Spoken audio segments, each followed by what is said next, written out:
Hi ಎಲ್ಲರಿಗೂ ನಮಸ್ತೆ. ಇವತ್ತು ನಮ್ಮ ಮನೆಯಲ್ಲಿ ನಾನು ಮಾಡುವಂತಹ ಮೊಳಕೆ ಹುರುಳಿಕಾಳು ಸಾಂಬಾರು ಮಾಡೋದನ್ನು ತೋರಿಸ್ಕೊಡ್ತಾ ಇದ್ದೀನಿ. ಮೊದಲಿಗೆ ನಾನು ಮಸಾಲೆ ರುಬ್ಕೊಳ್ಳೋದಕ್ಕೆ 1 ಗಡ್ಡೆ ಬೆಳ್ಳುಳ್ಳಿ, 1 ಈರುಳ್ಳಿ, 1 ಟೊಮ್ಯಾಟೊ, ಸ್ವಲ್ಪ ಕೊತ್ತಂಬರಿ ಸೊಪ್ಪು, ಸ್ವಲ್ಪ ಕಾಯಿ ತುರಿ, 1 ಇಂಚು ಚಕ್ಕೆ, ಒಂದು 4 ಲವಂಗ, ಒಂದು 7 ಮೆಣಸು ತೊಗೊಂಡಿದ್ದೀನಿ, 1.5 ಸ್ಪೂನು ಧನಿಯಾ ಪುಡಿ, ಒಂದು ಅರ್ಧ ಸ್ಪೂನು ಖಾರದ ಪುಡಿ, ಚಿಟಿಕೆಯಷ್ಟು ಅರಿಶಿನ, ಶುಂಠಿ ಇದ್ರೂ ಸಹ ಹಾಕೊಬೋದು, ನಾನು ಹಾಕಿಲ್ಲ. ರುಬ್ಕೊಂಡು ಬರೋಣ. ನಂತರ ಒಂದು ಕುಕ್ಕರ್ಗೆ 2 ಸ್ಪೂನ್ ಆಯಿಲ್ ಹಾಕಿ ಕಾದ ನಂತರ ಸಾಸಿವೆ, ಕರಿಬೇವು, ಈರುಳ್ಳಿ ಹಾಕ್ಕೊಂಡು ಕಂದು ಬಣ್ಣ ಬರೋವರೆಗೂ ಹುರ್ಕೊಬೇಕು.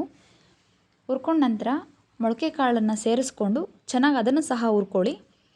ಅದು ಹಸಿ ಸ್ಮೆಲ್ ಹೋದ ನಂತರ ರುಬ್ಬಿರೋವಂಥ ಮಸಾಲೆ ಇರುತ್ತಲ್ಲ ಅದನ್ನು ಸೇರಿಸ್ಕೊಂಡು ಮಸಾಲೆ ಸಹ ಸ್ವಲ್ಪ ಹಸಿ ಸ್ಮೆಲ್ ಹೋಗೋವರೆಗೂ ಹುರ್ಕೊಳ್ಳಿ. ನಂತರ ಅದು ತಳ ಹಿಡಿತಾ ಬರುತ್ತೆ.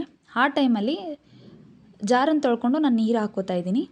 ತುಂಬ ಚೆನ್ನಾಗಿರುತ್ತೆ ಮುದ್ದೆ ಜೊತೆ. ಒಮ್ಮೆ ಟ್ರೈ ಮಾಡಿ. ಈಗ ರುಚಿಗೆ ತಕ್ಕಷ್ಟು ಉಪ್ಪು ಹಾಕಿ ನಾನು ಕುಕ್ಕರಲ್ಲಿ ಮಾಡ್ತಾ ಇರೋದ್ರಿಂದ 3 ವಿಸಿಲ್ ಹಾಕಿಸ್ಕೊಳ್ತಾ ಇದ್ದೀನಿ. 2ರಿಂದ 3 ವಿಸಿಲ್ ಹಾಕಿಸ್ಕೊಂಡ್ರೆ ಸಾಕು, ತುಂಬ ಚೆನ್ನಾಗಿ ಬೇಯುತ್ತೆ. ನಂತರ ಕುಕ್ಕರ್ ಮುಚ್ಚಿಡ್ತಾ ಇದ್ದೀನಿ. ಇನ್ನೂ ಯಾರಾದರೂ ನಮ್ಮ ಚಾನೆಲ್ನ ವಿಸಿಟ್ ಮಾಡಿಲ್ಲ ಅಂದರೆ ದಯವಿಟ್ಟು ವಿಸಿಟ್ ಮಾಡಿ, ಸಬ್ಸ್ಕ್ರೈಬ್ ಮಾಡ್ಕೊಳ್ಳಿ.